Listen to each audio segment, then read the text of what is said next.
राहुल जी से नौकरी मिला रेवंत जी को, बट रेवंत रेड्डी साहब आज नौकरी कर रहे हैं एक्चुअली अंदर कमरे में मोदी जी के लिए और बाहर दिखावे के लिए राहुल जी के लिए। So who is your bigger enemy, BJP और कांग्रेस? आप अगर हिंदी साउथ में इंपोज करना चाहते हो, क्या आप तमिल, तेलुगु और कन्नड़ा हिंदी में और बंगाली आप नॉर्थ इंडिया में सिखाओगे किसी को? हमारी पूरी राजनीति तो आजकल अस वर्सेस देम पे ही है। शायद आपको भी इसी वजह से ही इम्पैक्ट पड़ा था कि आप शायद अस वर्सेस देम खेल नहीं पा रहे हो। आप सही कह रहे हो, शायद इसी वजह से आज हमारी पार्लियामेंट में रिप्रेजेंटेशन नहीं है। But you will not ally with India block. मैं am sorry to say this but they are not Congress. ऊपर है बड़ा मोदी, तेलंगाना में छोटा मोदी बैठा है। When was the last time you met Rahul Gandhi? 2014। What do you think about him? I think he's good. He's a good man at heart, but I think he should just run an NGO, not a political party. They still believe that they are a very large party, but in my mind, they're a big-sized regional party. That's what they are. 150 for BJP and Congress in 2029. Is that what you are saying? I'm saying neither of them will cross 150. 2029 में जरूर मुझे लगता है कि regional parties will hold all the aces, and we will see a coalition government for at least 15 years to come. भाई religion is the opium of the masses. इसमें ज्यादा सोचने वाली क्या है? It's as simple as that, boss. Absolutely. As simple as that. It's कि absolutely भैया as धर्म उनके पास है इसीलिए है. There is nothing else that the opposition can learn from the BJP. Why don't you tell me what they've done? हमारे देश के पॉलिटिक्स में तो मुद्दे बहुत हैं, मुद्दों की तो कभी कमी रहती नहीं है, लेकिन एक मुद्दा जो अभी बस बन ही रहा है, आप कह सकते हो, वो है नॉर्थ वर्सेस साउथ डिवाइड। और आप मेरी बात मानिए, अगले कुछ सालों में ये जो डिवाइड है ये और भी ज्यादा बनने वाला है। क्यों बनने वाला है, क्या मुद्दे हैं, और ये नॉर्थ वर्सेस साउथ का ये जो डिवाइड है इसे अभी ब्रिज करने की दरकार क्यों पड़ रही है, और अगर इसे कंट्रोल नहीं किया गया तो क्या होने वाला है, इस सब के बारे में और ऑफ कोर्स तेलंगाना के बारे में बात करने के लिए हमारे पास हैं बीआरएस के वर्किंग प्रेसिडेंट केटीआर। मैं आपको केटीआर ही बोलूंगा, केडी रामा राव बहुत लंबा हो जाता है, सो राम भी बोला या फिर Ram, because that abbreviation really has worked for you. Many thanks for joining us here on देशभाग। इसको हम लोग देशभक्त संवाद कहते हैं। So this is not an interrogation interview, this is more of a conversation on just finding out some of the कि भाई देश में चल क्या रहा है और हम किस तरफ जा रहे हैं। और मेरा आपसे आज बात करने का पॉइंट ही यह है कि ये जो नॉर्थ वर्सेस साउथ का जो डिवाइड है इसको जरा समझने की कोशिश करेंगे। और मैं नॉर्थ वर्सेस साउथ की बात ही करने वाला था, लेकिन उससे पहले ये जो तेलंगाना वर्सेस तेलंगाना में जो फाइट चल रहा है उसके बारे में थोड़ा सा ब्रेकिंग न्यूज़ जो हो रहा है। अभी मैंने देखा कि ये जो फाइट आपका रेवंत रेड्डी के साथ चल रहा है, भाई क्या बात हो रही है? ड्रग्स ले रहे हैं आप? मैंने जिंदगी में सिगरेट तक नहीं पी आकाश, सिगरेट तक नहीं पी मैंने, और आज तक मैंने ड्रग्स में तो मैं ज़िंदगी में कभी भी, मैं अगर आप चाहो तो किसी का भी, मैं अपने बच्चों पे कसम खा के भी बोल सकता हूँ कि ड्रग्स को मैंने ज़िंदगी में आज तक छुआ। So what is this thing, ये क्या हुआ है, why is this thing that हुआ है आकाश जी कि हथेली में जन्नत दिखा के वोट लेना तो आसान है, बट जब उसको अमल करने की बात आती है, आपके जो वादे हैं आवाम के साथ, जनता के साथ अमल करने की जब बात होती है, और जब आप कर नहीं सकते हो, आपकी कमियां और आपकी कमजोरियां और आपकी जो फेलियर है उसको छुपाने के लिए दूसरों पे बदनाम, जो क्या एक कहावत है ना हिंदी में कि नाच ना आए आंगन टेढ़ा, तो वाला हाल चला है कांग्रेस पार्टी का तेलंगाना में 20 महीने बाद। हाल ये है कि वहाँ पे अगर आप रीट्वीट करो, क्योंकि आप सोशल मीडिया में काफ़ी माहिर हो इसीलिए कहता हूँ, अगर आप एक रीट्वीट पे किसी को 20 दिन का जेल हुआ, जानते हो आप, एक रीट्वीट के लिए। हमारी पार्टी हैंडल से कोई एक कांग्रेस गवर्नमेंट को क्रिटिसाइज करते हुए एक ट्वीट हमारे लोगों ने किया था, उसको एक बच्चे ने रीट्वीट किया, उसको 20 दिन तक जेल में बिठाया गया। मैं इसीलिए कह रहा हूँ कि एक जो इंटॉलरेंस आज तेलंगाना में एक माहौल है, उसको लेके मैं हर दिन क्वेश्चन कर रहा हूँ, उसको लेके चीफ मिनिस्टर काफ़ी नाराज़ है मुझसे, तो कुछ भी कहते हैं। एक दिन कहते हैं कि मैं फ़ोन टैपिंग कर रहा हूँ, कोई एक और दिन कहते हैं कि मैं ड्रग्स ले रहा हूँ, कोई और दिन कहते हैं कि मैंने कोई घोटाला किया तो इसको जेल भिजाओ। आप कह रहे थे अभी इंट्रोगेशन और संवाद, मेरी काफ़ी संवाद होती है वहाँ पे पुलिस के साथ। आज अब मेरे 8-8 घंटे की मेरी इंट्रोगेशन हुई है केसेस में हाल ही में। तो बस इतना ही कहूँगा मैं कि अपने कमियाँ, अपने कमज़ोरियाँ, अपने फेलियर्स को छुपाने के लिए हमारे कांग्रेस के जो चीफ मिनिस्टर है, जो मशहूर है पार्टी बदलने के लिए, आज वो लगातार ये कोशिश कर रहे हैं कि मैं दिखाने के लिए जनता को कि मैंने कुछ गलत किया, बट ना उनके पास कोई सबूत है, ना उनके पास कोई बयान है किसी का कि मैंने कुछ गलत किया। सो 18 महीने हो गए हैं, अभी नवंबर में मेरे ख्याल से 2 साल हो जाएंगे in opposition. How has it been, कैसा है ये 10 साल सत्ता में रहने के बाद, जो 2 साल करीबन होने वाले हैं, as opposition? मुझे तो मज़ा आ रहा है क्योंकि 10 साल जब सत्ता में आप रहते हो तो आपको बहुत जिम्मेदारी के साथ काम करना होता है, बट जब अपोजिशन में आ जाते हो गैर जिम्मेदारी कहीं काम कर सकते हो आप टारगेट कर सकते हो, क्वेश्चन कर सकते हो, सवाल कर सकते हो, और बहुत जिम्मेदारी के साथ अपोजिशन का रोल भी करना पड़ रहा है क्योंकि हर दिन हम कांग्रेस के पीछे पड़े हैं कि आपके 6 गारंटी जो 100 दिन में अमल आप करने वाले थे, आपके जो 420 वादे हैं जो अमल आप करने वाले थे, आप क्यों नहीं कर रहे हो। हर दिन हम सवाल पे सवाल उठाते जा रहे हैं और सरकार के पास अनफॉर्चुनेटली कोई जवाब नहीं है। इसीलिए आप जो कह रहे थे ड्रग्स, टैपिंग, ये स्कैम, वो स्कैम, सब कुछ एक कीचड़ उजाल के हम पे आज बचने की कोशिश और लोगों को गुमराह करने की कोशिश लगातार जारी है। मैं आपसे इसलिए ये सवाल पूछ रहा हूं बिकॉज मैं इसको नेशनल लेवल पर भी ले जाऊंगा, but as an opposition do you think that you have been successful in the last 18 months? See बस सेल्फ सर्टिफिकेशन एक चीज़ होती है। अगर आप मुझसे पूछोगे तो मैं तो ज़रूर कहूँगा कि हम प्रिंसिपल ऑपोजिशन है, वहाँ पे बीजेपी भी है, बट बीजेपी तो आज, आकाश आप यकीन नहीं मानोगे, तेलंगाना में एक अजब प्रेम की गजब कहानी चल रही है। बाकी पूरे हिंदुस्तान में बीजेपी और कांग्रेस लड़ते हैं, बट तेलंगाना में आप पता करो बीजेपी और कांग्रेस का इतना ज़्यादा मतलब अच्छा दोस्ती है, एक तगड़ा दोस्ती है, यकीन नहीं मानोगे। It sounds impossible, it sounds unbelievable, but अगर आप एक बार छानबीन करोगे, मैं आपको 2-3 मिसाल देता हूँ। एक तेलंगाना का मिनिस्टर है, रेवेन्यू मिनिस्टर श्रीनिवास रेड्डी, उनके घर पे ईडी छापा मारती है। वो छापा मार के भी अभी 9 महीना हो गया। 9 महीने पहले छापा मारती है, ब्रेकिंग न्यूज़ आता है टीवी में कि नोट के मशीन ले जा रहे हैं, कि इतना पैसा मिला है कि नोट गिनने वाले मशीन भी जा रहे हैं। 9 महीने बाद भी आज तक ना ईडी मुंह खोलती है, ना वो मिनिस्टर बताता है कि क्या हुआ। कोई केस तो होता नहीं, कम से कम एक ऑफिशियल स्टेटमेंट नहीं।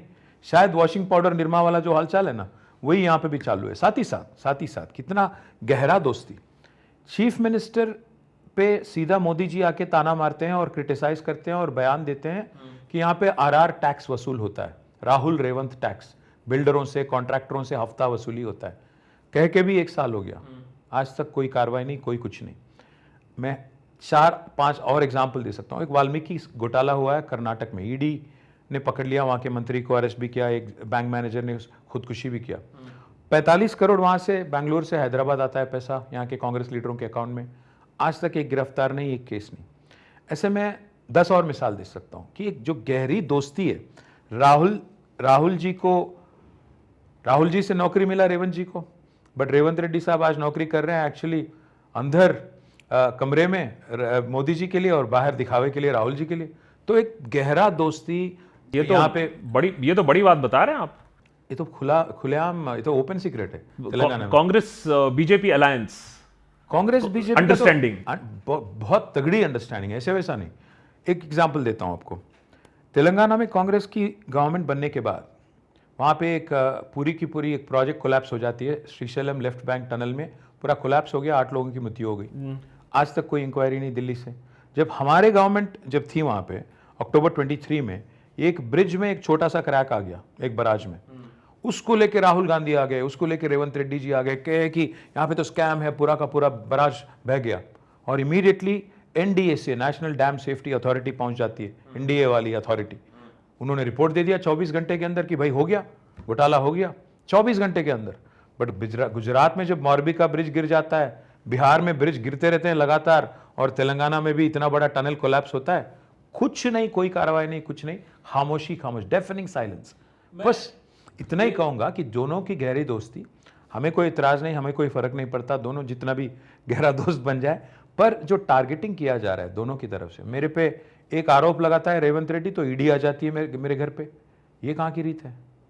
So who's your bigger enemy, BJP और Congress? Right now, obviously it's the Congress in the state, but at the national level, I would say I don't agree with the politics of BJP. Okay, वो उस पर भी मैं आता हूँ। Before we go to the national politics side, what has been the learning? 18 महीनों में आपने जो एनालिसिस किया, कहाँ गलत हुई थी आपकी party? Too much focus on Hyderabad, that is one of the allegations that is raised against you, कि रूरल एरियाज को आप भूल गए।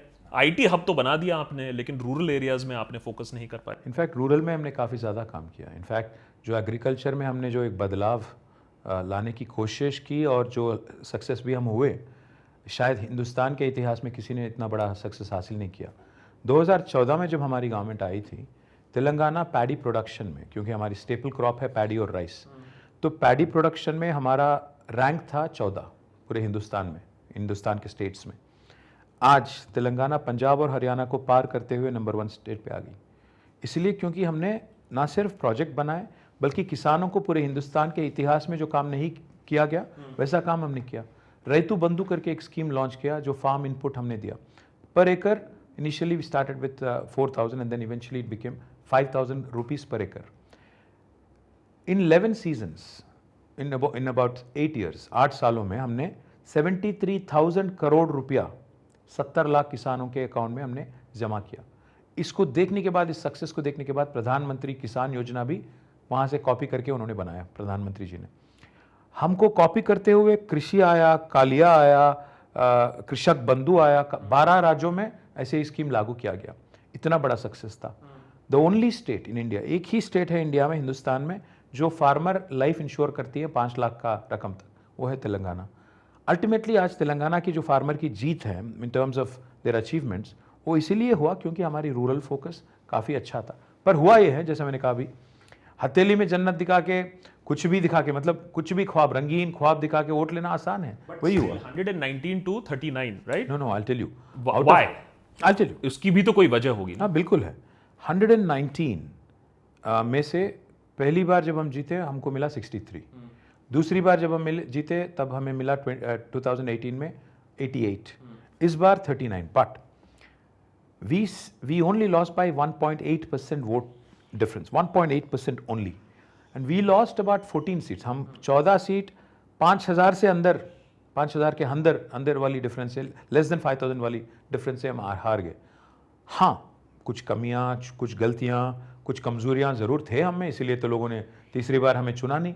मैं तो बस आपको एक ही इक्विवेलेंट दिखाऊंगा। 2014 में मोदी की सरकार आई थी दिल्ली में, तो उनका था शायद 278 कुछ था। दूसरी बार जब जीते तो 303, और तीसरी बार उनका भी तो 240 पे आ गया। हमारा भी वही हाल है, बट हमारे कोई दोस्त नहीं थे। ऐसा नहीं है कि हम हार गए, बड़ी तादाद से हार गए, ऐसा कुछ नहीं।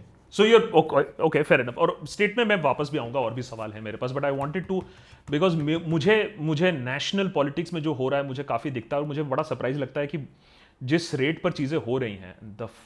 मैं हमेशा कहता हूँ कि हमारे चैनल पे मैंने जो सबसे खतरनाक और मुझे डरावना एपिसोड मुझे लगा है वो है डीलिमिटेशन का एपिसोड जो मैंने बनाया था, कि ये जो मोदी सरकार ने इतना बड़ा भव्य पार्लियामेंट बनाया है जिसमें 800-900 सीट्स हैं, वो खाली बनाने के लिए तो नहीं बनाया है।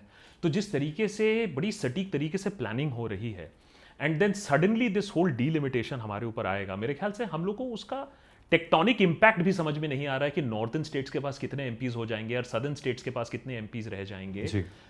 Do you see this as a problem that will become even bigger, कि किस तरीके से पॉपुलेशन के बेसिस पर अगर एमपीज हम बनाते रहे तो नॉर्थ वर्सेस साउथ में जो एंगस्ट है वो और बढ़ जाएगा? Where do you stand, where does your party stand on this? Well, एक दो चीज़ मैं आपसे कहूँगा। पहली बात, डिलिमिटेशन किस चीज़ के लिए करते हैं? इसीलिए करते हैं कि आपके जो एमपी हैं, नेशनल लेवल पे जो पॉलिसी तय किया जाता है उसको लेके आपकी जो सहमति, आपके जो राय हैं, आपके राज्य के जो राय हैं, या आपके जनता के जो राय है उसको रिफ्लेक्ट करें।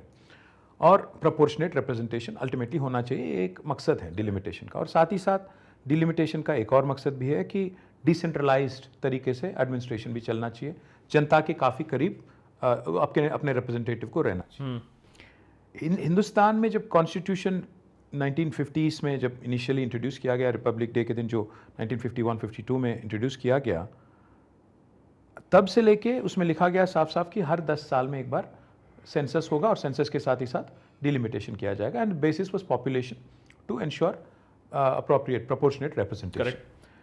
71 तक हर 10 साल के बाद इंक्रीज करते गए। 71 में जब बात आ गई पॉपुलेशन कंट्रोल और पॉपुलेशन इतना ज़्यादा हो जाएगा कि तकलीफ हो जाएगा, हिंदुस्तान में काफ़ी चीज़ों में फिर प्रॉब्लम हो जाएगा इंफ्रास्ट्रक्चर के लिए, या बाकी पॉवर्टी बढ़ जाएगा, etcetera etcetera. Because demographic dividend आज हम बात करते हैं, बट तब की बात है कि डेमोग्राफी को एक सवाल के नाते देखा गया।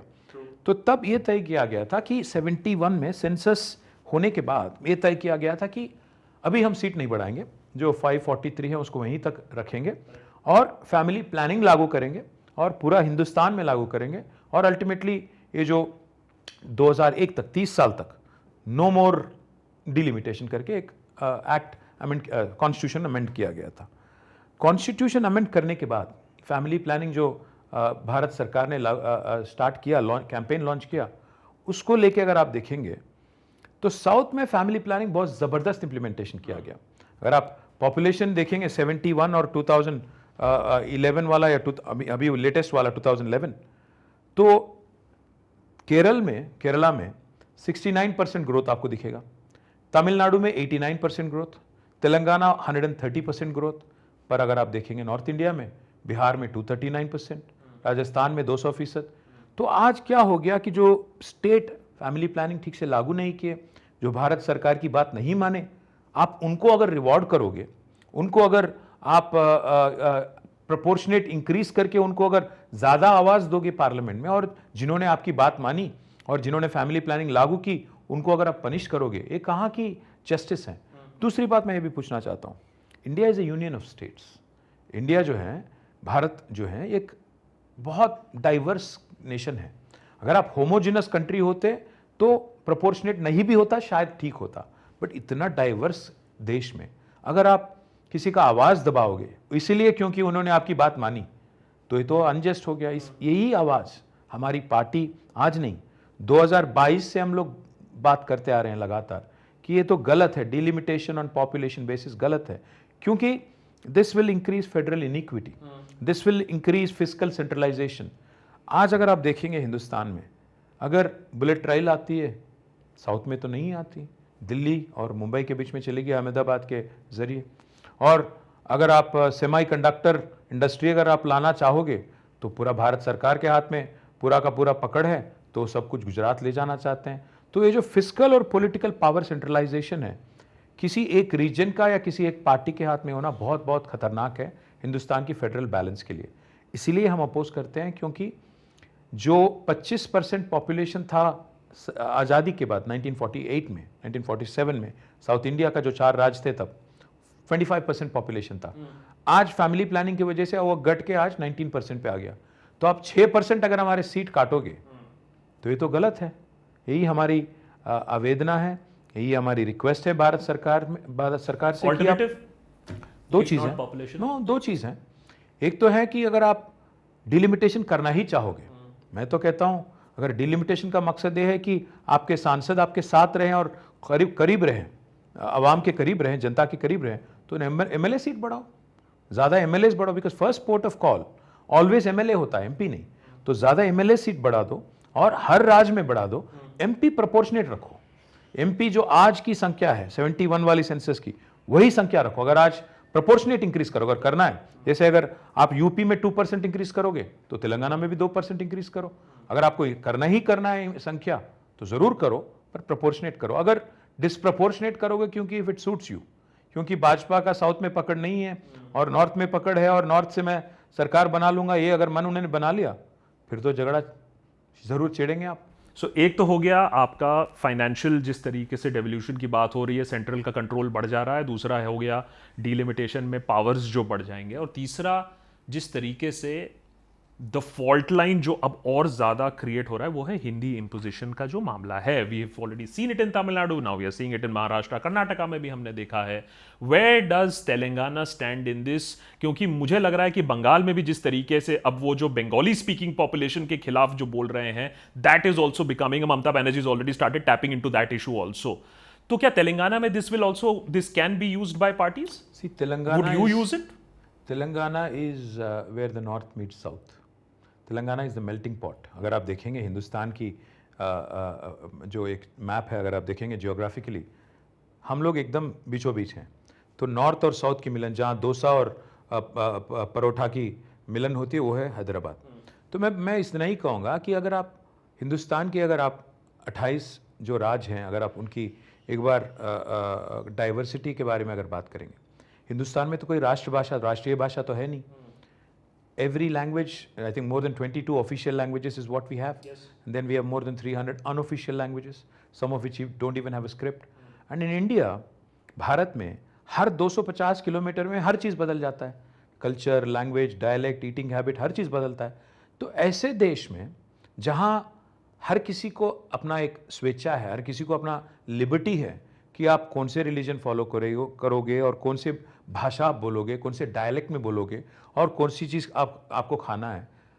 इसका अगर फ्रेटर्निटी, इक्वालिटी, लिबर्टी की जब बात करते हैं, जो which is enshrined in the preamble of the constitution, तो अल्टीमेटली इम्पोज तो किसी को किसी और पे नहीं करना चाहिए। अगर आपको हिंदी सीखना है, आप बंगाली हो, मैं तेलुगु हूँ, अगर हम दोनों को आज हम लोग अच्छी तरह से हिंदी में बात कर रहे हैं, हम पे तो किसी ने जुल्म नहीं किया, जबरदस्ती किसी ने नहीं किया कि भाई आप हिंदी सीखो। Correct. हम लोग इसीलिए बात कर रहे हैं कि ताकि बाकी जो हिंदुस्तान में हिंदी स्पीकर है उनको समझ आए। तो मैं बस इतना ही कहूँगा, अगर किसी का इच्छा है कि उसको सीखना है हिंदी, सीखने दो, पर ज़बरदस्ती क्यों करोगे? अगर किसी का इच्छा है बंगाली सीखना है तो सीखने दो। हमारे पूर्व प्रधानमंत्री पीवी नरसिम्हा राव जी, जो तेलुगु थे बाय नेटिव लैंग्वेज, 16 लैंग्वेज उन्होंने सीखा है। 16, कोई ज़बरदस्ती किसी ने नहीं किया उनके साथ, पर उन्होंने सीखा अपने इच्छा से। तो मैं इतना ही कहूँगा कि अगर हिंदी इम्पोजिशन बीजेपी करना चाहता है तो हम ज़रूर उसका अपोज करेंगे, पर हमारे लिए कोई बड़ी बात नहीं, क्योंकि तेलंगाना में बहुत ज़्यादा लोग हिंदी समझते भी हैं, बोलते भी हैं, कोई उससे हमको कोई तकलीफ तो है नहीं। पर मैं बस इतना ही पूछना चाहता हूँ केंद्र सरकार से कि आप अगर हिंदी साउथ में इम्पोज करना चाहते हो, क्या आप तमिल, तेलुगु और कन्नड़ा हिंदी में और बंगाली आप नॉर्थ इंडिया में सिखाओगे किसी को? उत्तर प्रदेश में, राजस्थान में सीखने के लिए बोलोगे? थर्ड लैंग्वेज बनाओगे? नहीं ना, तो क्यों ज़बरदस्ती करोगे?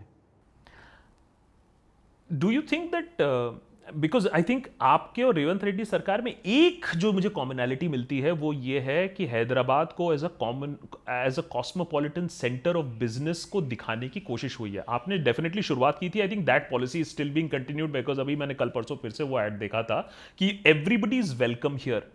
तो जब पूरा देश इस चीज पर बट रहा है, दुकानें तोड़ी जा रही हैं, लैंग्वेज को लेकर लोगों को मारा जा रहा है, will it impact states also in business sense also, कि लोग बोलेंगे नहीं यार हमें ये सब चाहिए नहीं, हमें एक कॉस्मोपॉलिटन एनवायरनमेंट ऑफ वर्किंग चाहिए?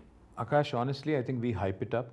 कुछ लोग, कुछ बेवकूफ़ लोग जो ये अटैक करते हैं, उनको हमें मान्यता देना नहीं चाहिए।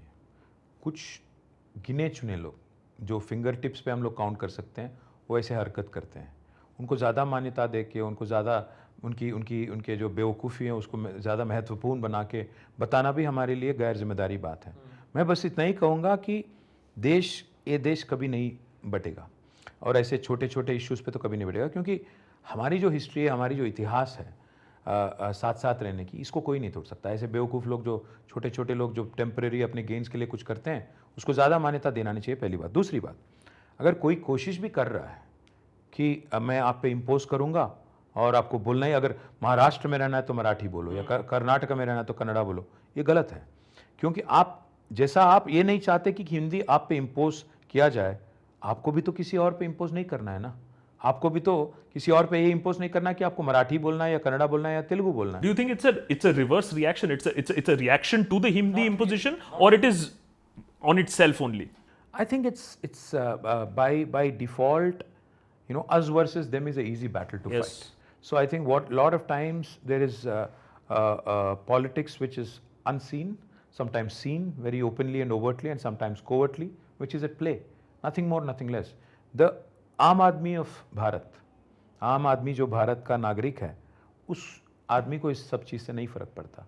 उसको अपना रोजी रोटी सेकना है, अपना काम करना है, और जो भी उस राज का भाषा है वो सीखेगा अगर ज़रूरत पड़े, अगर नहीं ज़रूरत पड़े तो नहीं सीखेगा। कोई ज़बरदस्ती या तो राज के तरफ से या गवर्नमेंट की तरफ से या कोई पार्टी की तरफ से नहीं होना चाहिए। अगर होता है तो हम सख्त उसका खिलाफ करेंगे। हिंदी इम्पोजिशन का भी हम खिलाफ रहेंगे और खिलाफ मुखालिफत करेंगे, और साथ ही साथ अगर कोई और लैंग्वेज का भी इम्पोजिशन किया जाता है किसी और पे, वो भी गलत है।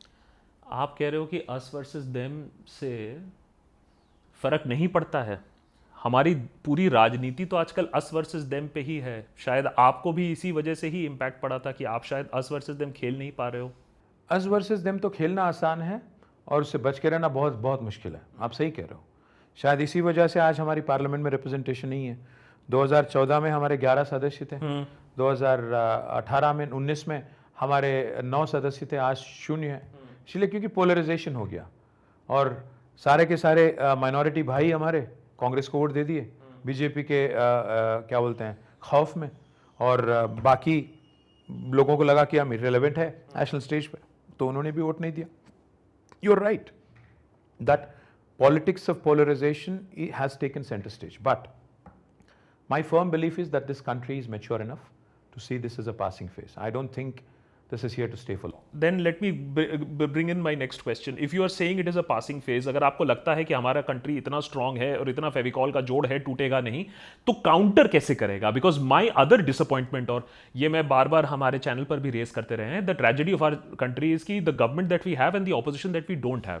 Would you admit KTR that there is a problem in the opposition of this country also?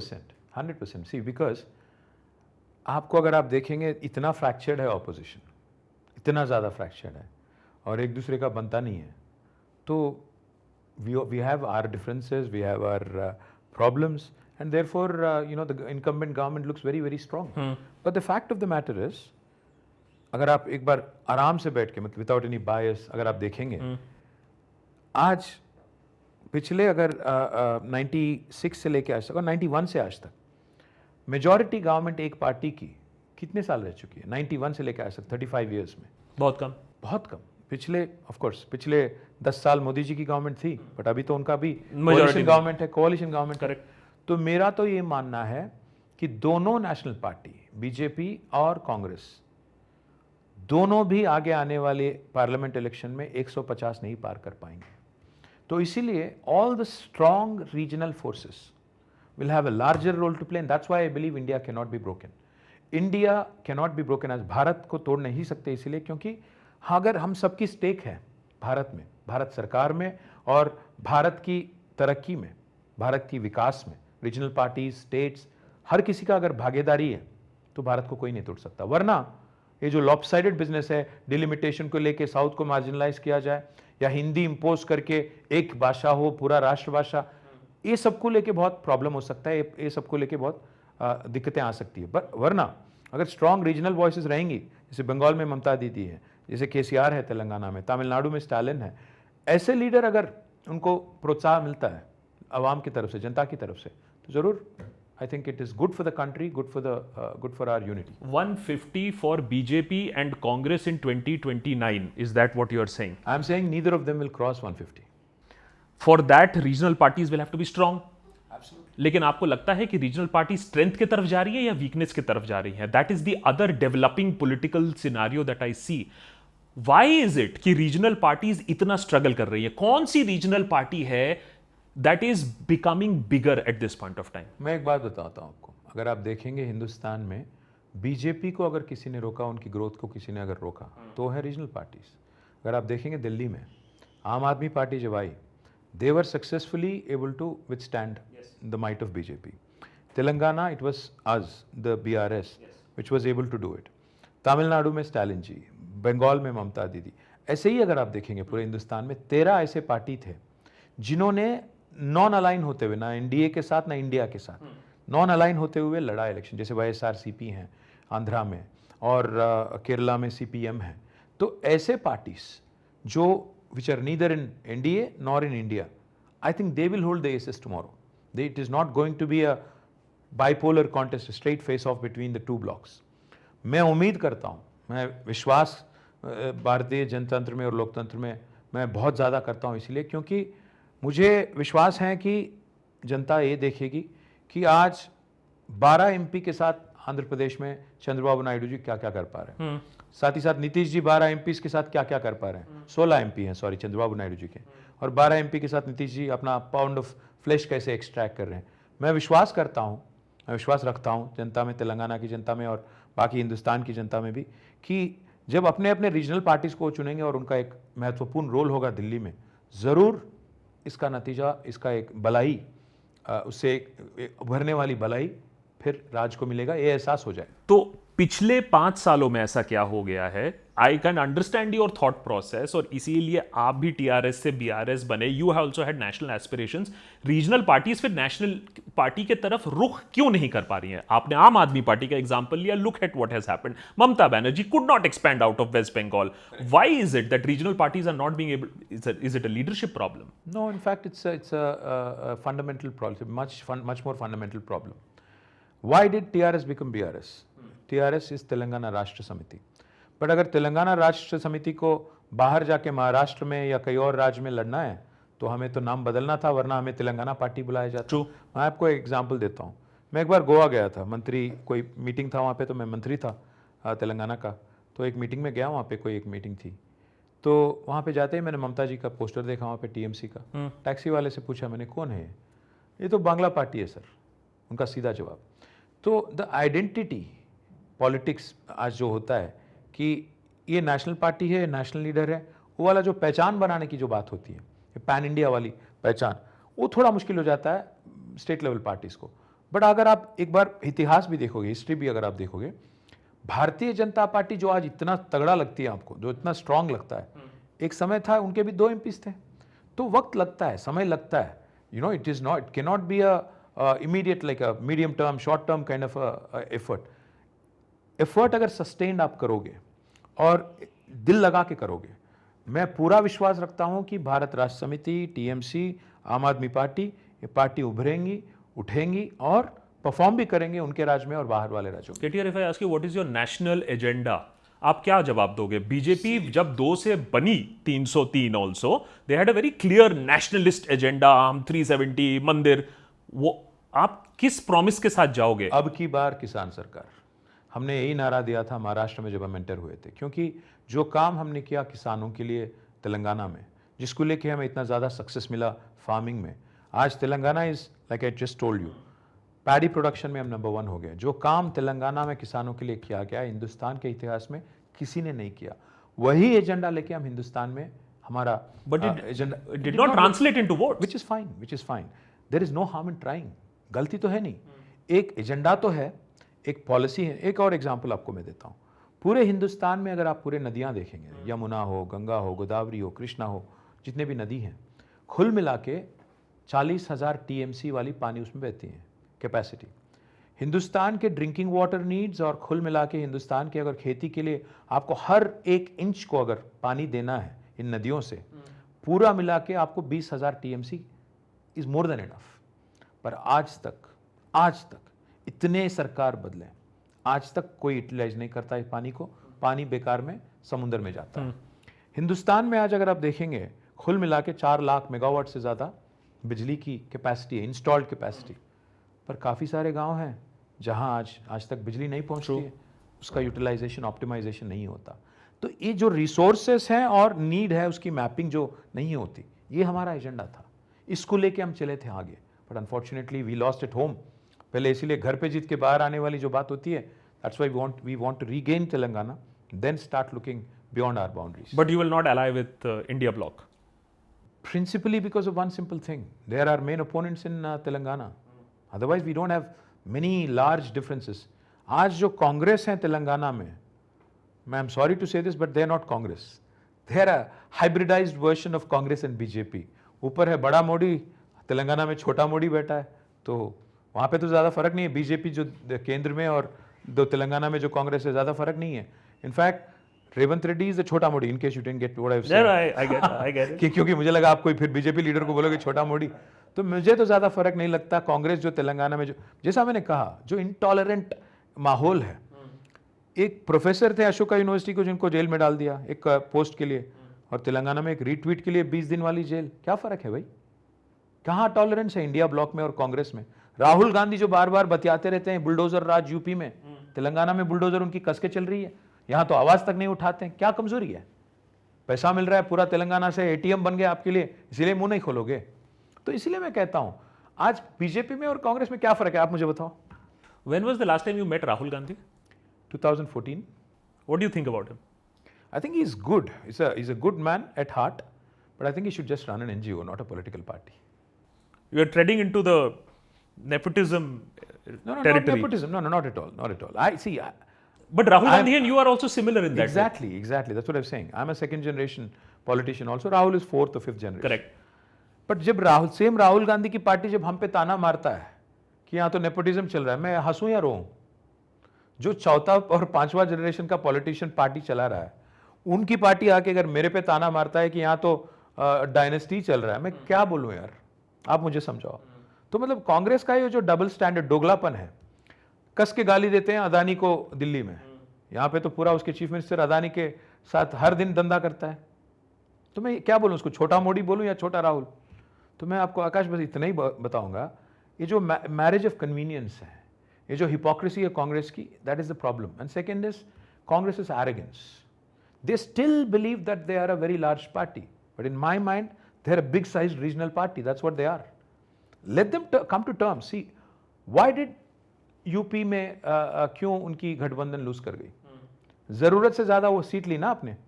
Bihar में क्यों आप तेजस्वी को तंग कर रहे हो? अगर आप औकात पे उतर आके अगर आप बात करोगे, तब जाके राहुल गांधी और कांग्रेस का कुछ बात होगा. वरना जब तक राहुल गांधी, मुझे तो लगता है आकाश, गलत ना मानो, बुरा ना मानो, कि मोदी जी हर दिन प्रार्थना करते रहे होंगे कि राहुल की सेहत बहुत अच्छा हो, क्योंकि जब तक राहुल जी हैं तब तक मोदी जी आराम से विश्राम कर. We've said this on this channel also that Narendra Modi's biggest asset is Rahul Gandhi and we've got really abused by the Congress. तो what is the way out? आप कह रहे हो कि 2019 में कांग्रेस और बीजेपी को दोनों को 150 सीट नहीं मिलेंगे. 2029 में जरूर मुझे लगता है कि regional parties will hold all the aces and we will see a coalition government for at least 15 years to come. That is the only way out. Absolutely. According to you. You will have to, in a diverse country like ours, इतनी जो diversity हमारी देश में है, इसमें अगर किसी की आवाज़ सुननी है तो आपको क्या बोलते हैं उसको, छत पे चढ़ के चिल्लाने की जरूरत नहीं है. लेकिन आपको बस वोट देना है और ऐसे पार्टियों को वोट देना है जो आपकी आवाज़ उठा सकते हो. 2029 तक आप वोट देने लायक ही नहीं रहो तो बिहार में जो हो रहा है, आपकी रीजनल पार्टी तो पोजीशन पे ही नहीं रहेगी ना.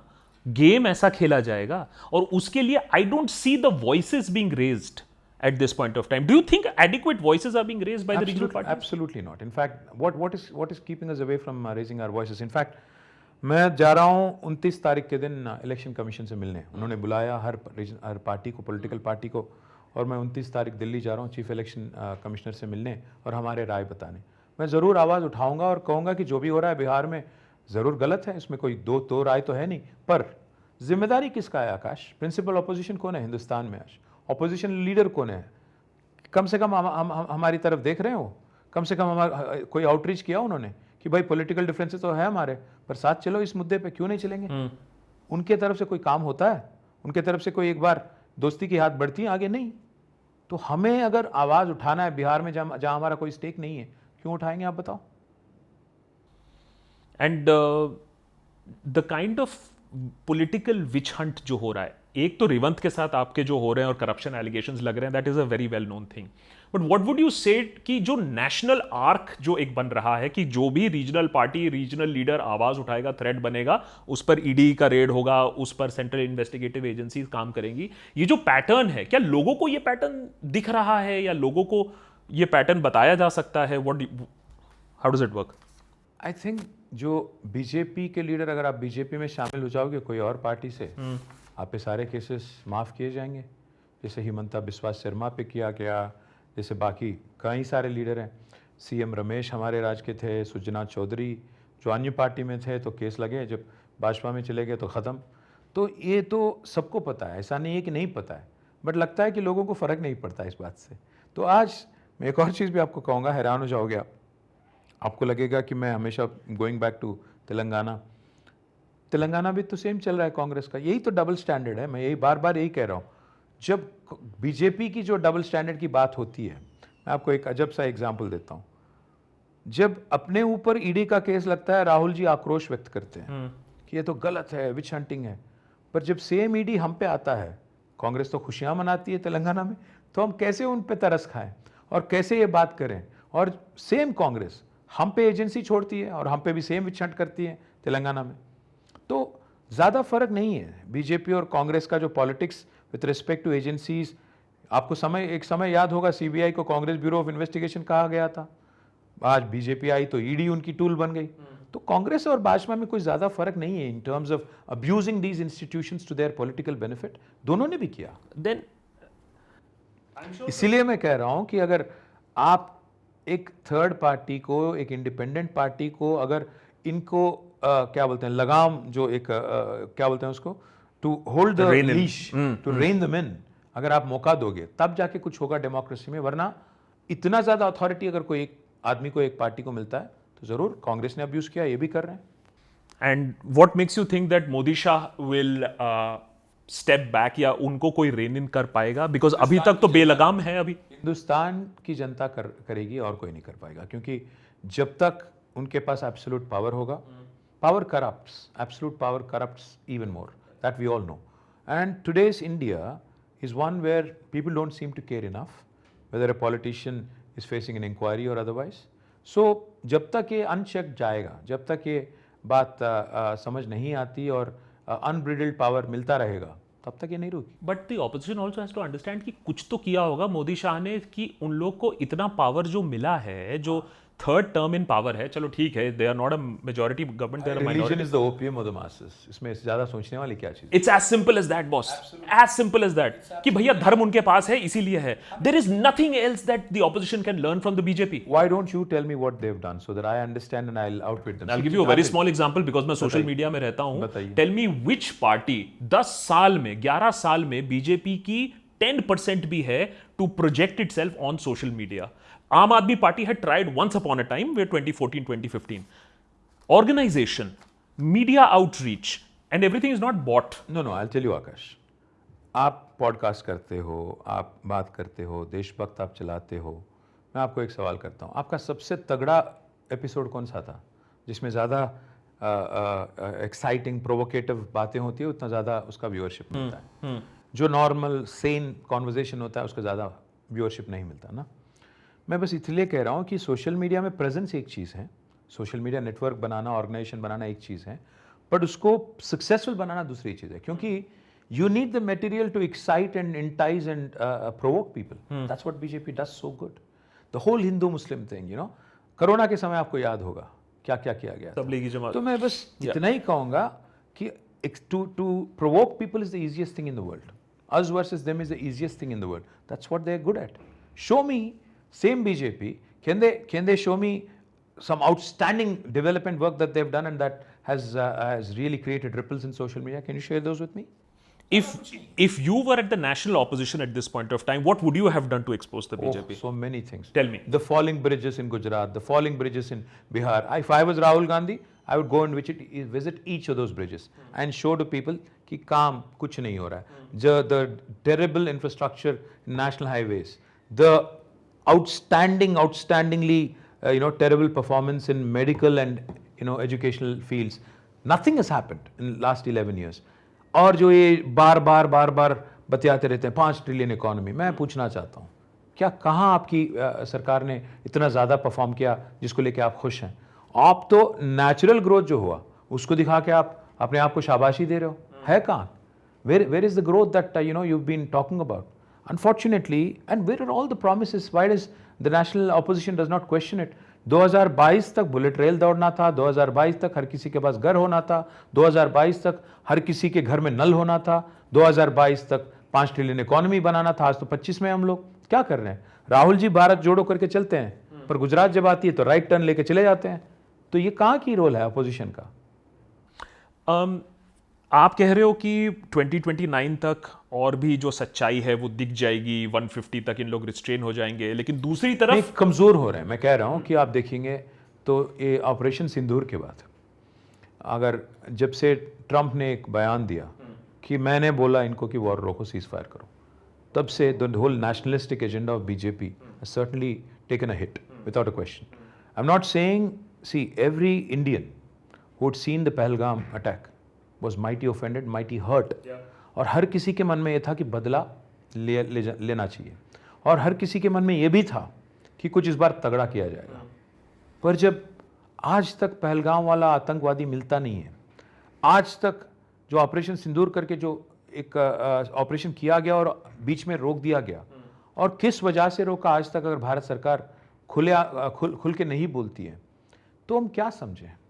तो इसको लेके बहुत दर्द भी होता है, दुख भी होता है कि ये जो नेशनलिस्टिक गवर्नमेंट है कार्रवाई नहीं करती है, और कुछ ढंग का मतलब जो एक बदला लेना था, एक ज़बरदस्त एक मौका था पाक ऑक्यूपाइड कश्मीर को छीनने का, नहीं लिया। तो इसको लेके डेफिनेटली उनका इमेज डेंट हुआ और लोगों को समझ भी आ गया कि इनसे नहीं होना है। बात तो काफ़ी करते हैं, काम तो नहीं होता। ऑपरेशन पराक्रम के समय भी और कारगिल के समय भी हमारे लॉसेस हुए थे। We never used to hide our losses. आपको लगता है इस बार हमने we are hiding our losses and we should not? No, see, I'll tell you what. We are not Pakistan कि अगर हमारे फाइटर्स गिरे हैं तो हमें बताना चाहिए या नहीं For बताना चाहिए? strategic reasons, sometimes अगर सरकार नहीं बताना भी चाहती है तो ठीक है, हम समझ सकते हैं, क्योंकि you don't want to demoralize our forces. At the same time, you don't want to give credit to the opposition, that is Pakistan. पर जब कोई और कह रहा है, प्रेसिडेंट ट्रंप कह रहा है कि 5 हमारे फाइटर जेट गिरे हैं, तो भारत सरकार को तो बाहर आके कम से कम क्लैरिफिकेशन तो देना चाहिए, कम से कम बयान तो देना चाहिए कि गलत है या सही है। तो मैं बस इतना ही बोलूँगा कि जो एक सुनहरा मौका था, एक गोल्डन अपॉर्चुनिटी था भारत सरकार के पास पहलगाम के बाद एक बदला लेने का और दमदार जवाब देने का, इन्होंने उसको गवा लिया। Do you think Modi uses the army for his political purposes? Do you have a doubt? Should he? Absolutely not. What Should he rubbish. be? Why does BJP put up Modi ji's posters as pilot, dressed as a pilot? Did he go on into the war? Did he fly a fighter jet? So इसको political advantage लेना सही है? कोई सही minded, sane minded आदमी बोलेगा ये सही है? गलत है, सरासर गलत है। So, you know, there is a politics of sense, and मैं आपकी बातों से टेक्निकली देशभक्त बहुत सहमत रहेगा इन बातों से, that we need progressive politics, we need politics where regional voices वो अपना पक्ष रख पाए और उनको इलेक्टोरली रिप्रेजेंटेशन भी उनका हो पाए। लेकिन एक तरफ अस वर्सेस देम और ये जो डिवीजन की लड़ाई चल रही है, कम्युनल लड़ाई चल रही है, उसके बाद आती है कास्ट की लड़ाई। अभी तो हमने 2029 में कास्ट की पूरी लड़ाई देखी भी नहीं है, अब तो कास्ट सेंसस का इशू आ जाएगा। तो आपको लगता है तब भी कि नई रीजनल पार्टीज का चांस है? अभी तो कास्ट वॉर बाकी है। नहीं, बाकी है, बट मैं ज़रूर कहूँगा कि ultimately census, caste census, population census, ये सब कुछ करने के बाद अगर भारत सरकार कोई एक आरक्षण को लेके कोई एक फिलॉसफी लाती है या कोई पॉलिसी लाती है, तब तो कोई समस्या है ही नहीं। क्यों? बट पर उनको बताना पड़ेगा कास्ट सेंसस किस चीज़ के लिए कर रहे हो, कि क्योंकि किसी ने डिमांड किया, या आप अपने आप कर रहे हो ताकि इसका कोई फ़ायदा और कोई नतीजा, लॉजिकल एंड इसको ले जाओगे आप? क्या आरक्षण बढ़ाओगे? क्या करोगे इसको लेके? आप बताओ, पहले तो साफ साफ करो, आपका रवैया क्या है? कास्ट सेंसस अगर कर रहे हो, किस लिए कर रहे हो? अगर आप गिन रहे हो ओबीसी, किस चीज़ के लिए गिन रहे हो? क्या फ़ायदा पहुंचेगा ओबीसी कम्युनिटी को, बता पाओगे? आप रिजर्वेशन दोगे एजुकेशन, एम्प्लॉयमेंट और गवर्नमेंट वर्क्स में, या कुछ और करोगे? या बस पॉलिटिक्स ही करते रहोगे, आउटविट करोगे, या प्रोपोर्शनेट रिप्रेजेंटेशन दोगे पार्लियामेंट में या असेंबली में? क्या करोगे?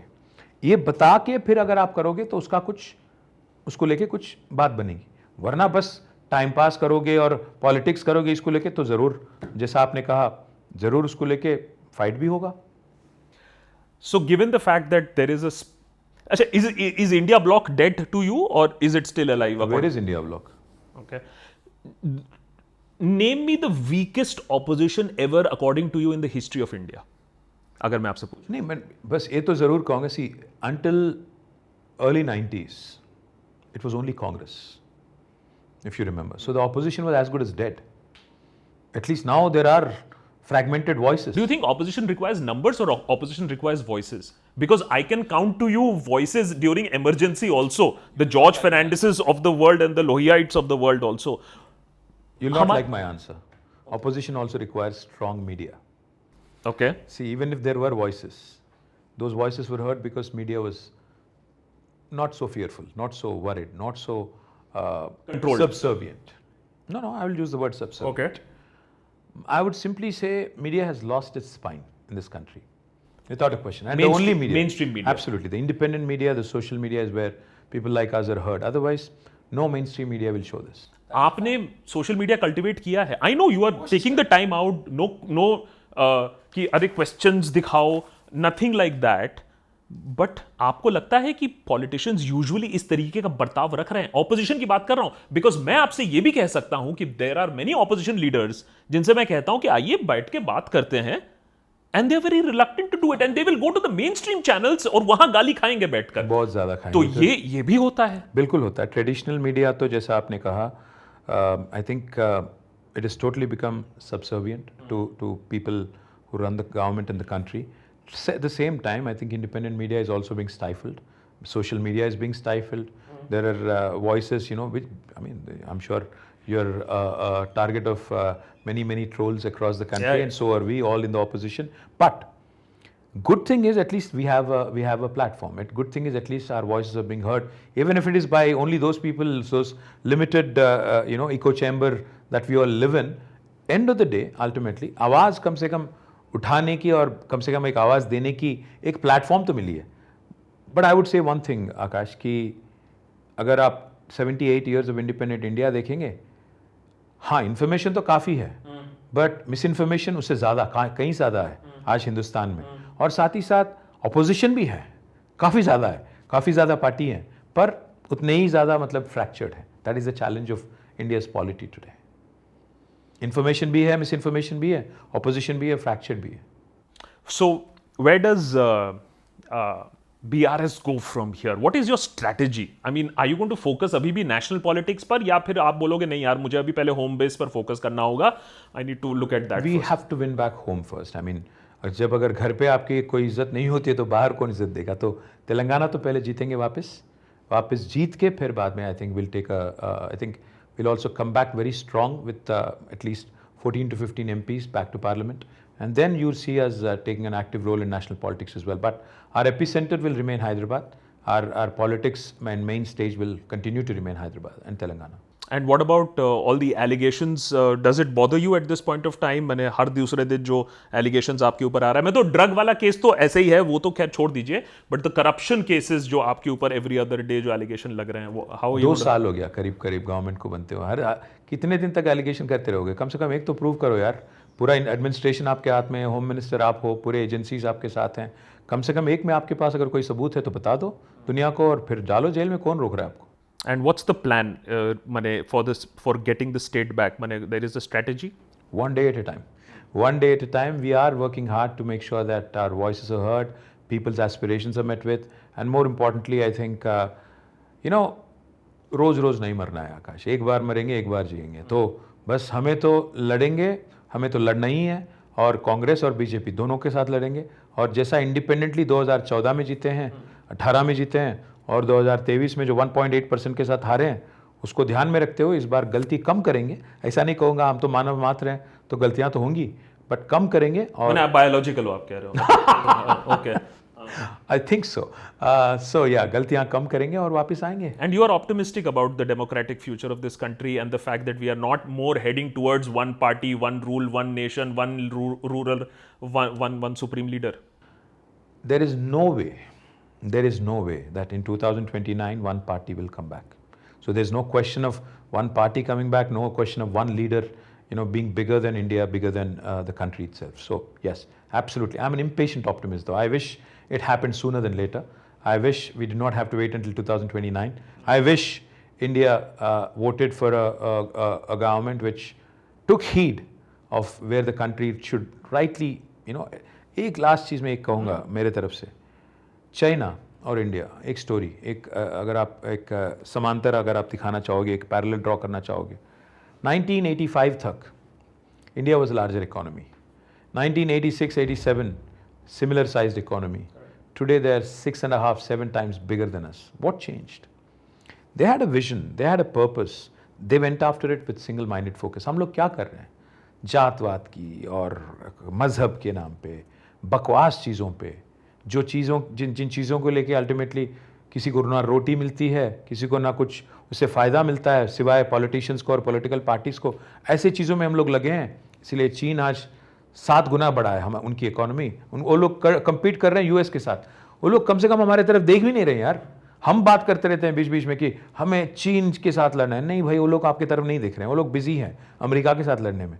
तो मैं बस इतना ही कहूँगा कि I think if India wants to be in the elite club of first world by 2047, हमें इन सब चीज़ों से उठ के बाहर उभर के वोट करना पड़ेगा और सही लीडरों को चुनना पड़ेगा, सही पार्टियों को चुनना पड़ेगा. वरना हम वही ख्वाब के तरह देखते रहेंगे और अल्टीमेटली वो ख्वाब कभी सही नहीं होगा. I'll also add to this is because हमारे चैनल पर हम लोग खूब गालियाँ भी खाते हैं. हम लोग कहते हैं यार तुम लोग पाकिस्तान के साथ, मैंने look at the biggest rival that we have in terms of military, in terms of diplomacy, in terms of the economy, $100 billion of budget of deficit of imports. लेकिन आप जो कह रहे हो ना, लोगों को उठना पड़ेगा। मैं घूम फिर कर मैं उसी सवाल पर आता It's the हूं, failure of political leaders. वो It's लोग the ऊपर failure. कैसे उठेंगे? It's the failure of political leaders to convince the people of this country. जब तक हम लोग समझाते नहीं है, इंस्पायर नहीं करते हैं कि हमें वोट दो, हम सही आपके लिए काम करेंगे, आपके रोटी के लिए काम करेंगे, आपके रोजगार के लिए काम करेंगे, आपके रोड के लिए काम करेंगे, आपके जो सहूलत हैं उनके लिए काम करेंगे, जब तक आप ढंग से समझाते नहीं हो। I will not blame the people of this country. मैं कभी हमारे देशवासियों को गलत नहीं कहूँगा, मैं बस इतना ही कहूँगा कि हमारी गलती है, हमारी कमज़ोरी है, हमारी कमी है कि हम नहीं समझा पा रहे हैं कि आपके लिए हम क्या करेंगे। हम ढंग का अगर कुछ काम करना चाहते हैं और दिल से हम करना चाहते हैं, अगर हम समझा नहीं पा रहे हैं, आपको कन्विंस नहीं कर पा रहे हैं, तो हमारी गलती है, उनकी नहीं। हम पॉलिटिकल लीडरशिप की गलती है। I just hope that political leadership is able to translate that vision a lot more. KTR, many thanks for joining us here on Deshbhakt. What a pleasure it has been, a very honest conversation with politicians admitting their lack of ability I'm of biological, doing something. I'm biological. You're biological. Thank you so much for this biological interview. Really appreciate that. Thank you, Akash. Appreciate it.